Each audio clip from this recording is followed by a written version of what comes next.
नमस्कार दोस्तों, मैं नई पाठ्य योजना के साथ आप लोगों के साथ प्रस्तुत हूँ। अर्थात कि मेरी तीसरी पाठ्य योजना जो है प्रकरण उसका है आयात और निर्यात। मैं ज़्यादा कुछ बताऊंगा नहीं, आप लोगों को ज़्यादा बड़ा वीडियो नहीं बनाना चाह रहा, इसलिए मैं शॉर्ट में करूँगा। पाठ्य योजना मेरी आप प्रकरण वगैरह ये सब तो आपको पता ही है। फिर समान उद्देश्य भी समान ही रहेंगे।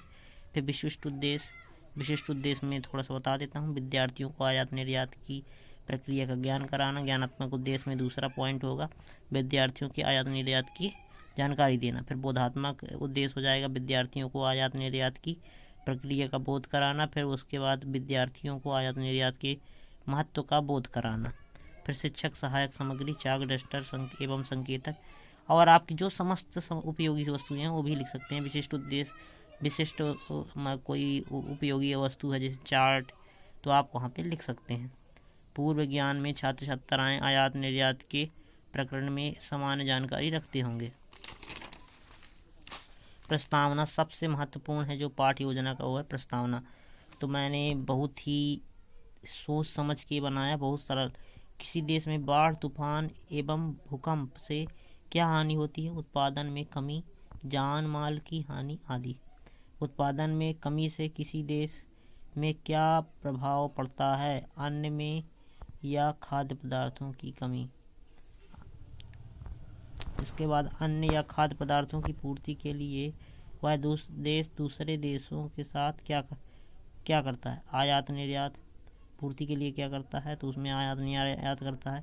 आयात निर्यात से आप क्या समझते हैं? वो समस्यात्मक प्रश्न हो जाएगा, क्योंकि आप जानते हैं कि किसी देश में जब आपूर्ति होती है तो वह देश दूसरे दो देशों से संपर्क स्थापित करता है, संबंध स्थापित करता है। जो संबंधित देश होते हैं उनसे वो आयात करता है या निर्यात करता है। यदि आपका सहायक देश है तो आप निर्यात करेंगे। यदि आप संकट में हैं तो आपका देश आपको निर्यात करेगा या आप आयात करेंगे।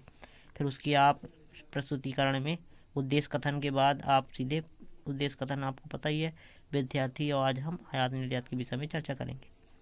इसके बाद शिक्षण बिंदु प्रस्तुतिकरण में आ जाएंगे। शिक्षण बिंदु क्रम संख्या डालना बहुत आवश्यक नहीं है, डाल भी सकते हैं, नहीं भी डाल सकते।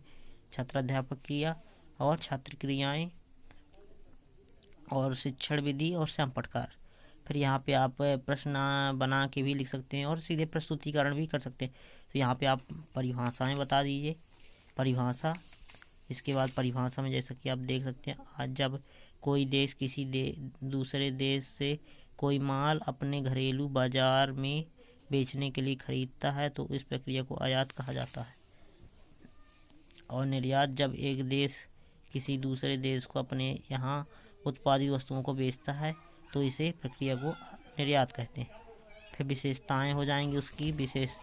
विशेष आर्थिक क्षेत्रों की स्थापना, आयात निर्यातों की मात्राओं में प्रतिबंध को हटाना, विदेशी भागीदारी की छूट, घरेलू उद्योगों पर विपरीत प्रभाव नहीं, ज्ञान आधारित क्षेत्रों के निर्यात को प्रोत्साहित करना।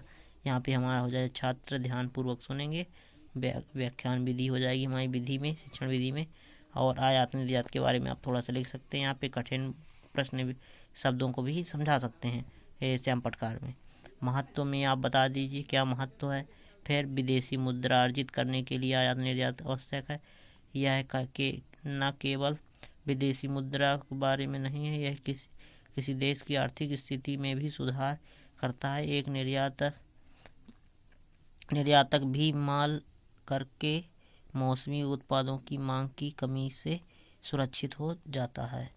फिर यहाँ पे आप व्याख्यान विधि डाल के आप अगला फिर करेंगे। इसके बाद आ जाएगा हमारा प्रस्तावना से संबंधित बोधात्मक प्रश्न। फिर हमारे प्रश्न आ जाएंगे। तो आयात निर्यात की परिभाषा को स्पष्ट करना। आयात निर्यात दो देशों बीच नहीं होता है, सत्य या असत्य आपको बताना है, सत्य है या असत्य है। तो निरीक्षण कार्य। फिर इसके बाद आ जाएगा निरीक्षण में छात्राध्यापक सभी छात्रों को आदेश करेगा कि सभी विद्यार्थी बताए गए मुख्य बिंदुओं को लिख ले और उनके पश्चात उनकी कापियों का निरीक्षण करेगा। मूल्यांकन प्रश्न में आ जाएंगे। आयात निर्यात भूमिका स्पष्ट कीजिए। आयात निर्यात का महत्व स्पष्ट कीजिए। आयात निर्यात के 5 विशेषताएं बताइए।